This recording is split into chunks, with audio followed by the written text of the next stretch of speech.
دورة دولية ارتبط تاريخها باحتفالات اليوم الوطني للشهيد.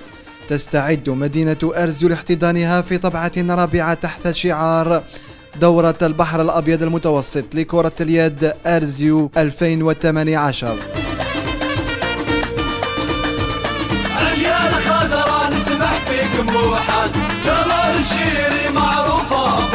الدورة هذه طبعة الرابعة بتنظيم بلدية أرزيو، وأطلقنا عليها اسم دورة البحر الأبيض المتوسط تحضيرا لدورة الألعاب العالمية للبحر المتوسط تاع 2021 التي تحتضنها ولاية وهران.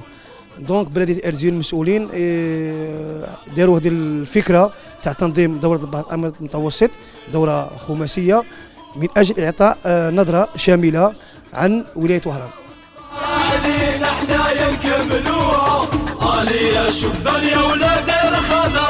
دورة ودية تعرف مشاركة 4 دول: فرنسا، تونس، ليبيا، الجزائر، وتدوم 4 أيام. تجري أحداثها بالقاعة المتعددة الرياضات بأرزيو.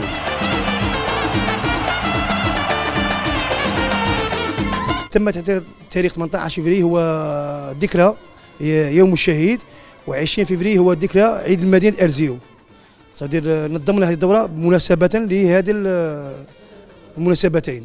الفرق المشاركة كان عندنا فريق من فرنسا نادي فورس من مارسيليا، وعندنا فريق من ليبيا أهلي طرابلس يلعب في القسم الوطني الأول، وعندنا فريق الجمال من تونس يلعب في فريق القسم الوطني الأول، وعندنا ممثل ثاني للجزائر هو مولية وهران يلعب في القسم الممتاز. هي دورة طيبة، كل ما تصير المشاركة معناتها كنا ديما يعجبنا الجو هنا في الجزائر ونعاودوا المشاركة، وديما كان التنسيق بين أنا ورئيس نادي ترجي أرزيو. يكلمني هو يقول لي نبغي نوادي ولا حاجة، نتصل لنا بالنوادي ونجيب له النوادي. هو نحن كل عام نحبوا ديما نزيدوا في النوادي باش تكون الدورة ذات صبغة أكثر دولية وتكون عندها طابع خاص. ديما عندنا الإشكالية في الميزانية، هذيك علاش إن شاء الله العام الجاي برنامج باش نعملوا دورة ب10 نوادي إن شاء الله، تكون دورة على أساس دورة عالمية مصغرة. والله من تونس كنا حابين باش نجيبوا النادي الافريقي ولا التراجي ولا النجم الساحلي، غير تزامنت الدوره مع البطوله الوطنيه في تونس، ونفس الشيء بالنسبه لليبيا، ما اهلي طرابلس يتسمى من النوادي الاولى في ليبيا. انا معاكم يا سيدو القدام، جيبوا الكوب ظافرك طلعونا. حدث رياضي تسعى السلطات المحليه لانجاحه. هذه الدورة بلدية أرزيو وفرت جميع الإمكانيات المادية والبشرية لإنجاح هذه الدورة وهم مشكورين. قاعة أرزيو حاضرة وكما قلت مستعدة لاحتضان هذا العرس الكروي. خلال يعني ما يفوق 15 يوم والتحضيرات على قدم وساق من أجل إنجاح هذه الدورة، كل الأمور مضبوطة. يعني هناك فريق عمل يعمل مع التقنيين مع يعني النواب الرئيس من اجل يعني انجاح الدوره واعطائها يعني البعد نتاعها الوطني والعالمي ان شاء الله. 18 فبراير هو يصادف يوم الشهيد، وكذلك يعني خلال الفتره 18 الى 22 كاين 20 فبراير هو يوم المدينه. إذن هذه التظاهرة إن شاء الله تدخل يعني في إطار إحياء المناسبة الغالية علينا وهي 18 فبراير يعني يوم الشهيد. فأردناها يعني أن تكون هذه التظاهرة رسالة يعني وطنية وعالمية إن شاء الله. وكذلك نظمنا على التوازي الصالون الأول للصناعات التقليدية، الصالون الأول للصناعة التقليدية على مستوى مدينة أرزيو. نريد من هذا الصالون هو يعني تعريف بالمدينة، تعريف بتقاليد المدينة، لأننا هناك أجانب سوف يكونوا معنا في هذه الدورة، فتكون إن شاء الله المناسبة من أجل يعني التعريف بهذه المدينة الذي نطمع وإن شاء الله نعمل من أجل إيصال هذه المدينة إلى أعلى مستوى إن شاء الله. الضيف الليبي عبر عن سعادته بالدعوة للمشاركة في المرة الأولى في هذه الدورة الودية التي تحمل طابعا رسمي.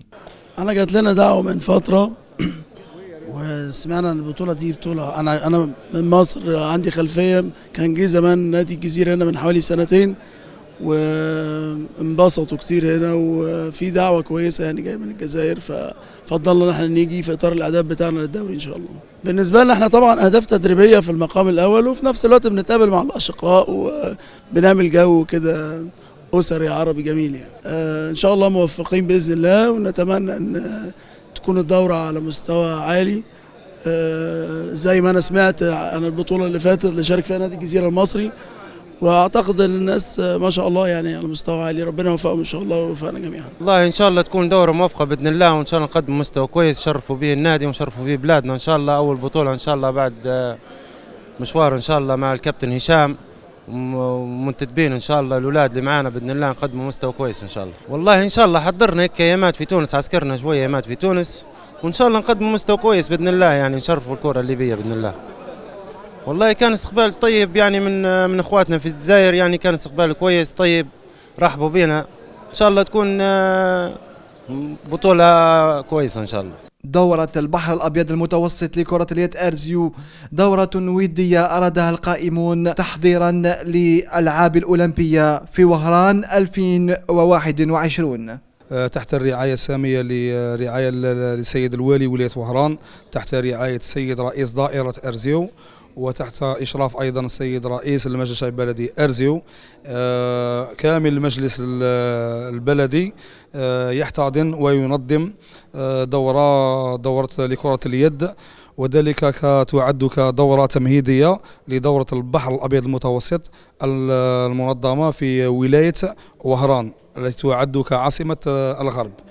ونحن كمجلس البلدي أرزيو يسهر ويحرص على تقديم كامل دعم المساندة، ويرحب بجميع الوفد ونرحب بجميع الدول المشاركة من أجل تحقيق القفزة وتحقيق التطور في خاصة في مجال الرياضة بصفة عامة وكرة اليد بصفة خاصة على مستوى بلدية أرزيو.